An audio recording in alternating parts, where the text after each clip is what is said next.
ನಾವು ಯಾವುದೋ ಒಂದು ಕ್ಷೇತ್ರದಲ್ಲಿ ಕೆಲಸ ಮಾಡ್ತಿರ್ತೀವಿ, ಆದರೆ ಮನ್ಸು ಯಾವಾಗೂ ಅನಿಸ್ತಿರತ್ತೆ, ನಾನು ಇನ್ನೊಂದು ಕ್ಷೇತ್ರದಲ್ಲಿ ಇದ್ದಿದ್ರೆ ನಾನು ಸಿಕ್ಕಾಪಟ್ಟೆ ಶೈನ್ ಆಗ್ತಿದ್ದೆ, ಇದಲ್ಲ ನನ್ನ ಜಾನರ್ ಅಲ್ಲ ಇದು ಅಂತ ಎಲ್ರಿಗೂ ಆ ಕೊರಗಿರತ್ತೆ. ಇರುವ ಜಾಗದಲ್ಲಿ ನಾವು ಸರಿಯಾಗಿ ತೊಡಗಿಸ್ಕೊಂಡ್ರೆ ಖಂಡಿತ ಅಲ್ಲೊಂದು ಕ್ರಾಂತಿಯನ್ನ ಮೂಡಿಸ್ಬೋದು. ಇಲ್ಲಿ ಸಲ್ಲದವನು ಎಲ್ಲಿಯೂ ಸಲ್ಲಲಾರ ಅನ್ನೋ ಹಾಗೆ ನಾವು ಎಲ್ಲಿ ಭಗವಂತ ನಮಗೆ ಯಾವ ಕೆಲಸವನ್ನ ಕೊಟ್ಟಿದ್ದಾನೆ ಅಲ್ಲಿ 100% ಮನಸ್ಸು ಹಾಕಿ ಶ್ರದ್ಧೆಯಿಂದ ಕೆಲಸ ಮಾಡಿದ್ರೆ ಖಂಡಿತ ಮುಂದೊಂದು ದಿನ ನಾವು ಬಹಳ ಎತ್ತರಕ್ಕೆ ಏರ್ತೀವಿ. ಏನಂತೀರ?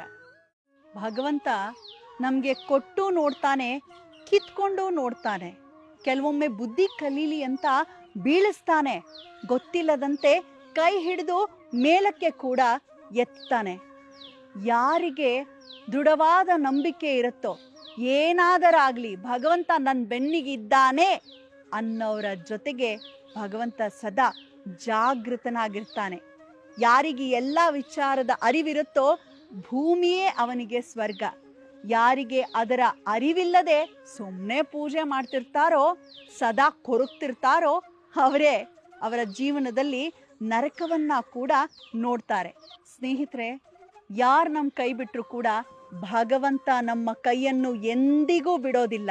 ಈ ದೃಢವಾದ ನಂಬಿಕೆಯನ್ನ ಮನದಲ್ಲಿ ಇರಿಸ್ಕೊಂಡು ಮುಂದೆ ಸಾಗ್ತಾ ಇರೋಣ.